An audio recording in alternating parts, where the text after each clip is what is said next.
I get it. We're pretty far removed from 2024. Stop living in the past, Austin. Will you stop living in the present? I'm like, what do you say fuck me for? I want to talk TV shows, and not just Netflix series. We're talking my favorite TV shows that I watched in 2024. I watched a lot of Netflix and streaming stuff, but not actual on TV shows like Abbott Elementary. I've not really watched. I'm sorry. How dare you? Matlock, even Netflix, right? The Brother's Son, I wasn't able to check out. So plenty of series not on here. If I don't mention something that's super obvious, I probably haven't seen it. But I did see a lot, and we're going to rank my favorites. Now, if there's something that I have to see, like it's a must-watch, please let me know down below. The big two right now that I want to get around to, Shrinking, I'm trying to catch up, and Hacks. Hacks continues to impress me with its awards. And so again, these are shows I got to get to, but let's start with some television that I was really disappointed by. I mentioned the Netflix ones on my Netflix video: Umbrella Academy, Cobra Kai Season 2 Part 1, and Chaos. But here are some others. You ready? Sausage Party Foodtopia. I knew I wouldn't like this in the back of my head, but I tried my best to give it a shot. The Acolyte, it just didn't do it for me, man. Eric, I thought was okay. I didn't hate this one, but I expected a lot more out of it. Outer Range Season 2, whereas Season 1 was so, like, it kept me on the edge of my seat. Season 2 just never was able to do that. How about a crazy year for Sonic? Sonic 3 was so much fun, but Knuckles was such a weird freaking show because it was all about Wade. Like, why did I want to see that? Such a dumb decision. And here are two that didn't make this list, and you all are going to think I'm crazy, but I was so disappointed with certain elements of these shows. We'll start with The Bear, the newest season. Now, I believe right now, even after this season, The Bear is still consistently the best show on television as a whole. But this newest season, while some really nice moments, and I really loved certain artistic choices, especially that first episode, which was just so cool, it just didn't do it for me overall. Now, that's coming off of a spectacular season. That's a hard thing to top. I still like The Bear. Overall, I love it, but this season did not make my top 10. And here's another one that I think overall had a nice, consistent quality, but left us off in such a way that left me so disappointed. Again, one of the best shows on TV as a whole. This newest season didn't do it for me, and I'm sorry. It is House of the Dragon Season 2 that was rock solid most of the way through, had some amazing moments, but the last two episodes, the way that it wrapped it up, and I just felt so shortchanged overall, it just didn't quite do it for me. Now, I'm not saying these two shows are bad. They are some of the best on TV, but these seasons didn't do it for me as a whole. Controversial already. Now let's talk about some legit honorable mentions. How about Dark Matter? This was a series on Apple TV Plus, and there were a lot of Apple shows that I didn't get a chance to watch this year. This one, thankfully, I did. Joel Edgerton, Jennifer Connelly, a really cool sci-fi premise where this guy is abducted into an alternate version of his own life. It's supposedly like this mind-bending, crazy show. Doesn't quite reach those heights, but man, I really liked this. My friend Ryan Snelling has read the book. He says the book's even better. But another Apple show, Presumed Innocent with Jake Gyllenhaal. First of all, a magnificent performance from Gyllenhaal. As always, that was kind of my Gyllenhaal fix this year. But it's also just a rock-solid courtroom drama with some crazy twists and turns. Now, I was feeling a little iffy prior to that finale. I watched the series early, didn't get the finale until later.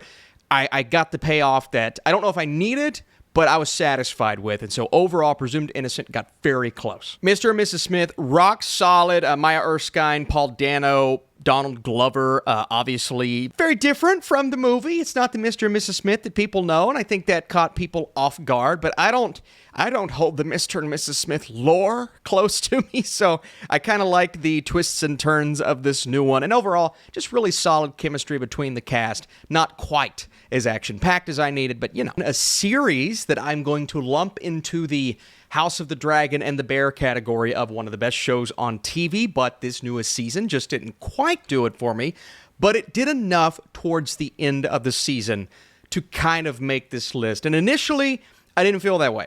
I was disappointed with The Boys Season 4. I was disappointed with some of the elements that didn't quite work in the first couple of episodes. And it is a show that's starting to feel a little repetitive, but it also makes me kind of happy that they're ending it with this next season and wrapping up those storylines, because if they keep doing the same old thing, it's going to get stale. And I did feel that a little bit in the beginning of this season. But there is an episode in there focused on Homelander that was one of the best episodes of the show. And so that's kind of like, you do something like that, it's going to get my blood pumping. And then the finale, I thought, was great. And so there's just enough in there to bump it up. I will not talk very much about these Netflix shows that I've already covered on that list. It is Nobody Wants This, starring Kristen Bell and Adam Brody. Some of the best chemistry you'll see on TV all year. Genuinely quite funny. Like more chuckle than belly laugh, but I loved their chemistry, their relationship, how they do not feel even remotely like they belong, but you're super invested, and by the end, you care. That's why it makes the list, and it's one of the best Netflix shows of the year. All right, how about we're getting into the Mark Wahlberg voice, because this is a show that eventually leads us to Mark Wahlberg. It's Ted. Ted was hilarious. I saw some people on Twitter saying, Ted's not that funny, it's just live-action Family Guy. And I'm sitting here going, no, it's hilarious. And what's wrong with live-action Family Guy? Obviously, that would be a disaster, but kind of applying that to this new family, this new setting, and, that dynamic that we had between Marky Mark and our little teddy bear is now the younger versions of these two, but it works so well in this sitcom setting. Like, it is an amazing sitcom with hilarious jokes and moments, but there's a CGI teddy bear. First of all, the CGI teddy bear for television looks amazing. There's never this awkwardness of, they're clearly talking to some guy in a mocap suit. No, it feels realistic. And I genuinely, this is the hardest I've laughed at anything in 2024, all year. The best comedy. And also some heart in there. And a moment that you'll never forget because it made a meme. They got him. What do you mean they got him? They got him. All right, don't get mad at me for putting this a little lower on my list. These are my favorite shows of the year. And it has a lot of really good competition. I talked about it on my Netflix list. This is Arcane Season 2. And the only reason why I'm putting it lower is that it just didn't quite jump the hurdle of being as good as Season 1.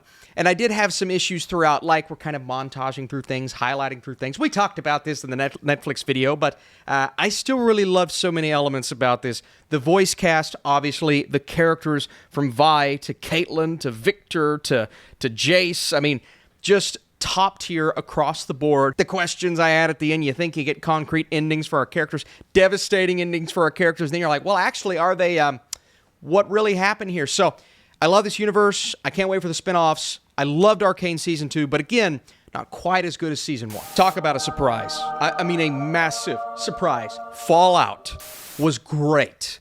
This is great television. And I am I'm genuinely shocked because for such a long time, video game projects, movies, and TV shows, they just didn't work. But this show works to a magnificent degree. Now, I'm not saying, it's some of the best TV we've ever seen.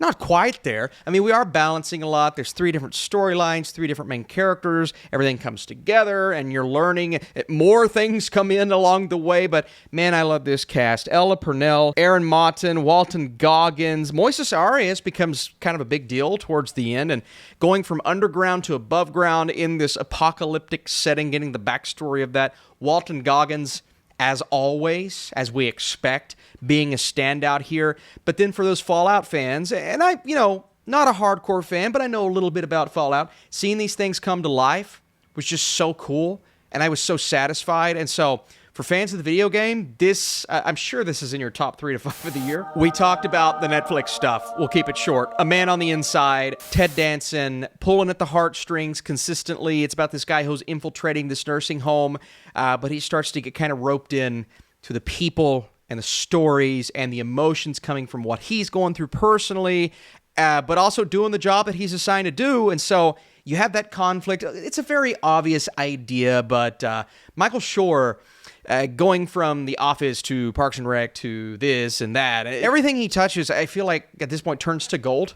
Can't forget The Good Place, speaking of Ted Danson, but oh my God, Ted Danson gives one of the best performances of the year.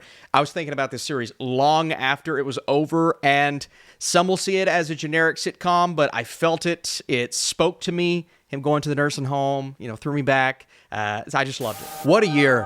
for animation in the movie space, in the TV space, and everybody wants to say, well, Marvel had a pretty good year, you know, some things that didn't quite work, but then you had Deadpool and Wolverine, and I'm sitting here going, and they're like, well, what do you mean, and X-Men 97, okay? X-Men 97 did everything fans wanted/needed it to do.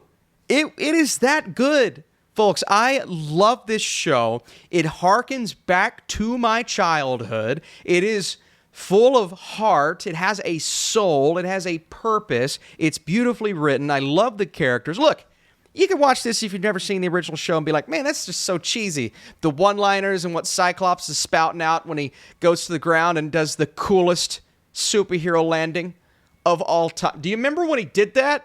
My brain was mush. It was just so cool, man. So, I mean, it's hard to say anything bad about a show that appeals so heavily to its fans. And sure, people who don't love that kind of cheese, maybe it didn't quite bring in a new audience, but I'm actually seeing some people that never watched the original show that kind of saw the magic in this. And we're seeing Cyclops take that step we always wanted him to see. And Wolverine's there, but he's kind of a background character. I don't hate that because he gets a lot of love in live action, man. Just so many cool things, and from Gambit to Rogue to how they handled Professor X and Magneto and that finale, that was just spectacular. Dude, this show it nailed it across the board. What a year for animation, and this was just maybe top of the pack. We're about to get niche. Let's introduce you all to a series that you may have never heard of, but if you're in a very specific part of this cult following online, you're very aware of it. If you're an Adult Swim fan, which I occasionally am. There's some stuff that's on there, and I'm like, that doesn't quite appeal to me, but I have a weird sense of humor, guys. I don't know if you know this, but it's jacked up. So every now and then, Adult Swim will put out a show, I'm just like, that speaks to me. I love the stupidity, bring it on. But Smiling Friends goes a step beyond stupidity and actually becomes kind of charming. This is a layered 15-minute episode type of television show that has this sense of humor that my brain just vibes with. Like, it's so ridiculous and over the top in a way that, like, the regular show was, but it's also really smart. It's kind of like how Rick and Morty was when it first came out. Like, it's breaking boundaries and being authentic and doing things like stumbling over their words in real life, kind of like you would in real life, but it's an animated show that shouldn't be doing that. So mixing and matching all of these really cool things with a season 2 that was just as good as season 1. Like, season 1 is hilarious, and it's memeable, and it's just spot on across the board. Maybe not as consistent as season 1 was, but the highs of season 2 are so high. Alan's adventure. I mean, just that first episode, which I thought was great. Spamtopia? Are you kidding? Do you speak Spanish? I will never move on from Smiling Friends. I haven't covered it on this channel because it's like that comfort food for me. You know, you get comfortable, you like watching something, not having to worry about a review. Sometimes I get there with what used to be Rick and Morty and now is Smiling Friends, and I love it. It's so good. Next up, we got to give the Peacock shows some love, all right? And we're not talking The Office Superfan episodes. We're talking The Day of the Jackal starring Eddie Redmayne. And man, oh man, is Eddie Redmayne not spectacular in this show? Taking on various personas, allowing him to, wear the masks, put on the makeup, disappearing into different characters. But at the end of the day, he plays this elusive assassin who carries out these hits oh so brilliantly. I mean, he's incredible, right? But it's really like a mono type of show because he's going up against Lashana Lynch's character who feels like she can figure out the identity of this mysterious hitman, and thus we are on a trajectory towards something that I felt like was an incredible payoff. Now, a payoff with open-endedness questions. They leave room for season 2, absolutely, but it's a brilliant cat and mouse chase all across Europe that has an incredible vibe to it. You know, when you're watching a show and you're just kind of feeling everything from the pacing to the style to how it makes you feel. Also, it's just really action-packed, and when it's not action-packed, I was really digging the dialogue. I've seen some people have issues with Lashana Lynch's character. And look, Bianca, she makes mistakes along the way. She is herself an imperfect character, but I didn't really mind the performance. But anytime we're spending time with Eddie Redmayne in this crazy show that I watched really late. Like, I didn't do a review for the Day of the Jackal. I got to it because you all recommended it. You said, hey, Austin, you've got to watch the Day of the Jackal before your list. I did, and it ranked really high for me, man, because I was on the edge of my seat the entire time. And again, how often do you get a finale that pays off like this one? Because this one really paid off. Go watch it. Baby Reindeer, starring Richard Gadd. It's really Richard Gadd's story, Jessica Gunning. And again, this was my number one Netflix show of the year. Spoilers for the rest of this list. So I've talked about it plenty, but what a crazy, just, you don't know what you're in for type of show, like across the board. And honestly, with that quirky tone you get in the first episode, I expected a comedy through and through. I mean, he's a comedian, right? It's going to be that. No, it's not really that. Like, it gets comedic because it's kind of funny, but then it gets really emotional, and then it gets devastating. And this girl stalking him, yeah, it is kind of funny the way it's coming across, but it's kind of terrifying.